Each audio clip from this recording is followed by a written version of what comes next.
Welcome to another episode of the Propanefitness podcast.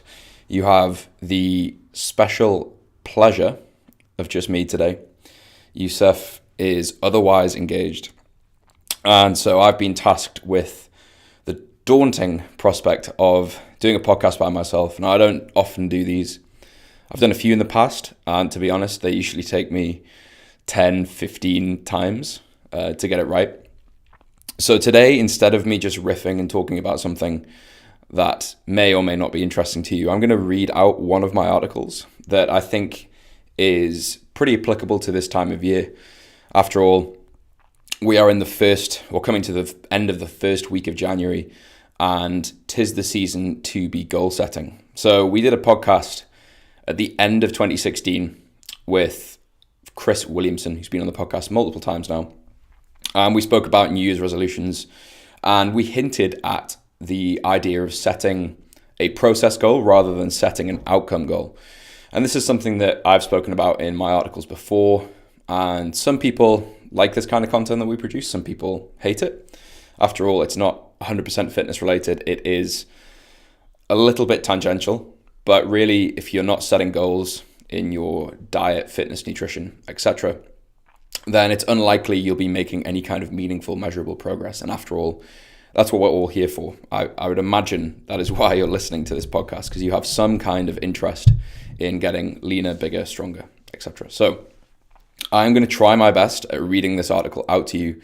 I may misspeak, I may get it wrong, but for the sake of convenience, I won't be editing out the errors that I make, because otherwise I will be here all day. So the article is called Setting Yourself Up to Win, the Benefit of a Process Goal. So do you have a goal? I'd bet my protein shaker on it. We all do, don't we? The essence of fitness plans is the pursuit of an intangible point in the future. Abs, a bigger squat, larger arms, or confidence on the beach. In this world, we are goals galore, and a quick Google search will reveal a host of approaches to setting up some goals for your journey. Top down, bottom up, smart. For every article on the subject, there is an acronym or complex concept to describe some convoluted hokey-cokey that you need to perform before you actually do anything. The problem with all of this is that it feels really good to set a goal. And if you're like me, when you're feeling a little disconnected from progress, or you feel like things are no longer headed in the right direction, you may find yourself reading an article about the fancy different methods of guaranteed goal-setting success. Before you know it, you've revamped everything, changed everything you're doing, and you've started from scratch again. You may have the most complicated, pointless set of steps and hurdles to complete, but now you feel amazing. And you feel like your new goal and new goal-setting system is guaranteed to work. It's like you've already won.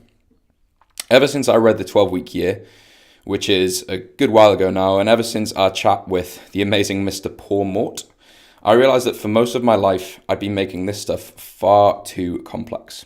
If you haven't listened to the Paul Mort podcast, by the way, you can find it on iTunes or on our website. It was a belter. You may have come across the part in the podcast, if you have listened to it, where he mentions Core 4, Key 4, and 90-day goals. These sound complicated, but they're just concepts which are actually the tip of the iceberg of a program called Wake Up Warrior, run by a pretty famous internet marketer called Garrett J. White. A lot of the main principles have been written about for over a decade, and Garrett is just revamping them and making them sexy.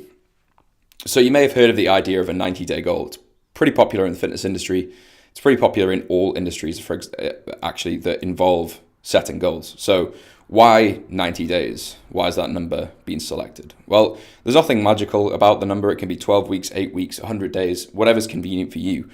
The key is that it's not so far in the future that the deadline loses its urgency, but it's not so close to the present moment that it would be unrealistic to expect any change. That's really, really key. I think no matter what period you pick, whether it's 4 weeks, 6 weeks, whatever, you have to have that balance of realistic progress, but also a sense of urgency. From this point, in principle, it's extremely simple. You just consider, what would I like to achieve in this part of my life, whatever that might be, over the next 90 days? And as crazy as it sounds, This is where I always trip up. I always consider, well, what's realistic in 90 days? What's too little? What's too much? I have no idea. I'd go back and forth, setting goals that were too ambitious and goals that were pointless. Lots and lots of failed, irritating attempts to master something so simple. The system that I now use in my own training and with all my clients, I wrote about at length in our downloadable Tracking 101 bundle, which incidentally is no longer available for the time being. However, there is one key takeaway that I want to share today, a point which I think many people miss. There is absolutely no point in setting stagnant goals at a fixed point in the future. And that may be a little contradictory, but that's pretty much what everybody does, myself included, for a long time. Something like, I want to lose X pounds by the 1st of January is near enough pointless if you're managing the process on your own and not being coached. Why is that? Well, it's simple. You'll focus everything on that point, and more than likely, you'll just move the goalposts as you near the deadline. If you've read my article on why I stopped caring about leanness, I discussed this idea that when you have this arbitrary goal in the future, so I want to be abs lean or I want to be 10% body fat, by the time you actually get there, you've just moved the target further down the line. So actually, I want to be 5% body fat, or maybe I want to do a photo shoot, for example. So instead of having these goals that when we get near to them, they lose their value. And so we move the goalposts and we move the goalposts and we move the goalposts. So we never actually feel fulfilled and we never actually achieve anything meaningful. What we need instead is a process goal. And this isn't anything complicated, trust me. It's really, really simple. So what I'd suggest you do, grab a pen and paper and separate it into 7 columns. Label each day of the week and do this on both sides of the paper. On one side, write actions that you currently do on each day now. Not what you'd like to do, what you actually do. And be as honest as you can possibly be about this. If that means that you sleep in and press snooze on your alarm 10 times, then write that down. Don't lie to yourself and pretend that you are something that you aren't. You can use the past week as a good example for this. Obviously, it makes sense to keep these points relevant to what you're trying to do. So don't talk about how long it takes you to put your socks on if that's not a specific goal for you. So you could write how many calories and how much protein you ate on each day. Obviously, you'd need to be tracking that to be able to write it down. How many hours of sleep you got. Again, same thing. Whether or not you made it to the gym, what you did and why. Did you do any actions to improve systems around your diet and training, such as meal prep, planning in advance, or tracking everything on spreadsheets to get a bird's eye view? Did you weigh yourself each day? And what did your weight do across the week? So obviously they're very fitness, nutrition, training related, and just some examples. So this is a snapshot of your current reality. You can literally look at a piece of paper and see across a week, how is my life working at the moment towards a goal that I say I want or something that I say I want to achieve. Where you are now is a result of this reality. So if you want to be really brutally honest with yourself, you kind of stand in front of the mirror, look at yourself and say, well, the way I look, the way I perform, the way I feel, all of this is the result of things that I do on a daily, weekly, and monthly basis that compound over time. And expecting one big sudden implementation of, like a juice plus diet or some kind of special fat loss plan, that's not going to change anything. We need to be expecting slower progress, but we also need to be adjusting these weekly, monthly, and daily behaviors. On the reverse of the paper, you can write what an ideal week would look like for the pursuit of your goal. So this is something that I've been chatting to a lot of my clients about recently, but it's the contrast between who you are now and who you have to become in order to actually achieve your goal. Again, something that Paul Mort was talking about in the podcast. So consider someone who is successful with weight loss, someone who has the bench press you want to have, someone who's doing what you want to do, and consider what does their week look like? What does their day look like? That's who you have to become, and that's what you have to do in order to achieve your goal. Of course, this is where some people will argue that they don't know enough about this to be able to do it accurately, and that may be so. But I'd guarantee that you know enough to at least make a vague template. A lot of people think that knowledge is the limitation, when actually you probably already know enough to get started. For example, eat X calories and Y protein per day. Sleep 7 to 8 hours on average. Train using X template 4 days per week, no matter what. Plan meals in MyFitnessPal in advance. use calorie smoothing, and 48-hour macros, etc. If you don't know what they are, you can check out on our website tips to make my diet more flexible, and there's 2 articles on that subject. Weigh in every day and make calorie adjustments based on the average. When you compare these two, you can see exactly how far away your current process is from what it should theoretically be. And now the goal setting process becomes super simple. Each week, pick one criteria that you've listed and break it down into 3 to 5 steps. For example, let's say you need to eat 2,450 calories per day and 180 grams of protein. I have no idea why I didn't just pick a round number. Currently, you eat 2,900 to 3,200 calories per day and 80 grams of protein. It's a pretty extreme example, but it definitely happens in the real world, trust me. Step 1, make a list of protein-dominant foods to pick up from the shop this week. Buy some whey protein, and using MyFitnessPal, map out what a day would look like if you were to eat the correct amount of food, or the 2,450 calories, including foods you enjoy. Step 2, for 3 days in a row, eat 2,750 calories, so that's a slight drop, and 120 grams of protein, slight increase. For 3 days in a row, eat 2,600 calories and 160 protein, slight drop in calories, slight increase in protein, and repeat this process until you eventually reach your goal. This way, over just a week or slightly more, you've changed your current process in one of the required areas to what it needs to be, and you've respected the fact that you're making sustainable changes, and that takes time.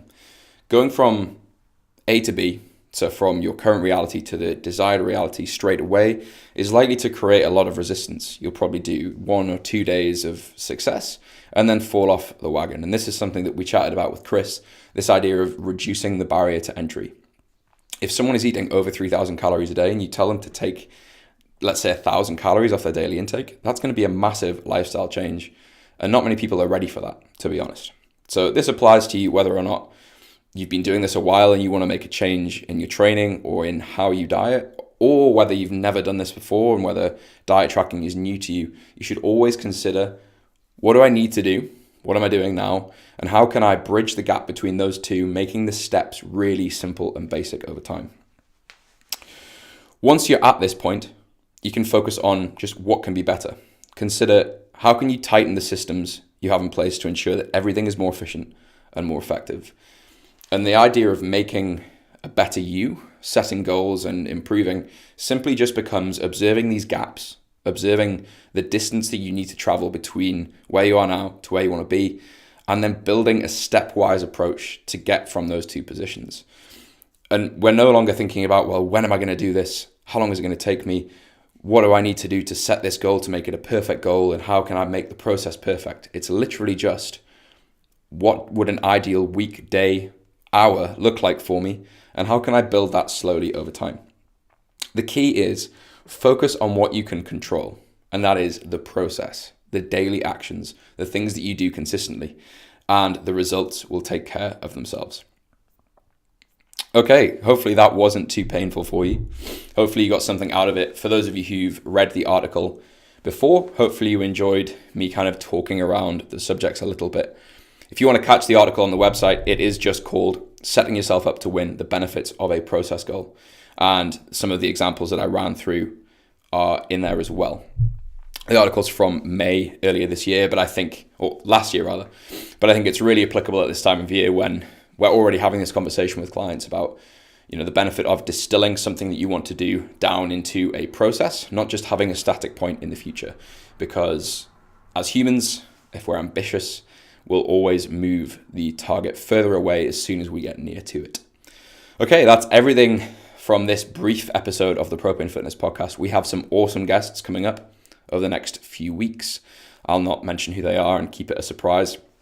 In the meantime, if you want to hear more from us, get more information from us for free, we have a free download on the website, 5 tips to maximize MyFitnessPal. We go over some strategies, tips, and tricks to make your diet tracking more effective and more efficient. We also have on our Facebook page 16 mistakes you probably made in 2016. It's basically just mistakes that Yusuf and I made over the past year with our diet and training and what we've learned. Again, that is completely for free. available to download via our social media channels. Finally, we are now taking applications for our 6-week kickstart. We ran one of these at the end of last year and it went down incredibly well. We're looking for a limited number of people to join us for that. Again, there's an application on our Facebook page, but if you want to just get in touch with us directly and find out more about it, you can get in touch with admin@propanefitness.com. Explain that Johnny sent you from the podcast and we'll give you some more details. Otherwise, we'll speak to you soon and thanks for listening.